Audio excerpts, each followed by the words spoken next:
ஐயா நான் காதல் செஞ்சுக்கிட்டு இருக்கேன், என் காதலில் தோல்வி ஆயிடுச்சு, நான் ரிஷபராசி, நான் காதல் பண்ணுறேன், என் காதலில் தோல்வி ஆயிடுச்சு, காதலில் ரொம்ப கஷ்டப்பட்டேன், என்னை ஏமாற்றி என்னுடைய லவர் போயிட்டாங்க, அப்போ நான் என்ன பண்ணே தெரியல அப்படிங்கிற மன அழுத்தத்தில் இருக்கேன்னா கவலையே விடுங்க. உண்மையாக லவ் பண்ணிதாருன்னா திரும்ப தேடி வந்துடுவாங்க.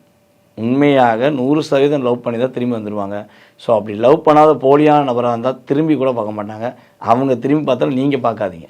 உங்களுக்கான காதல், உங்களை புரிந்து கொண்டு உங்கள் மீது அன்பு செலுத்தும் நபர் இந்த ஜூன் மாதத்துக்கு மேலே உங்களை தேடி வருவதற்கான வாய்ப்புண்டு.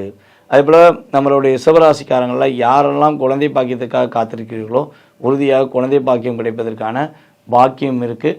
நீங்கள் இந்த ஒரு கிட்டத்தட்ட அந்த கிரகங்களுடைய பயிற்சிக்கு அப்புறம் நீங்கள் கவனமாக இருக்க வேண்டிய விஷயங்கள் என்னென்னு பார்த்தீங்கன்னா, நிதானமாக செயல்படுங்க.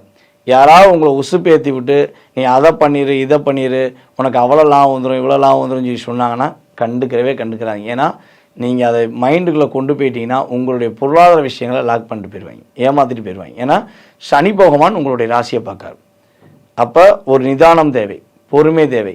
கரெக்டான விஷயங்களை சிறப்பாக செய்யுங்க. யாரையும் நம்பி ஏமாற வேண்டாம். ஏன்னா ஏமாந்ததெல்லாம் போதும்.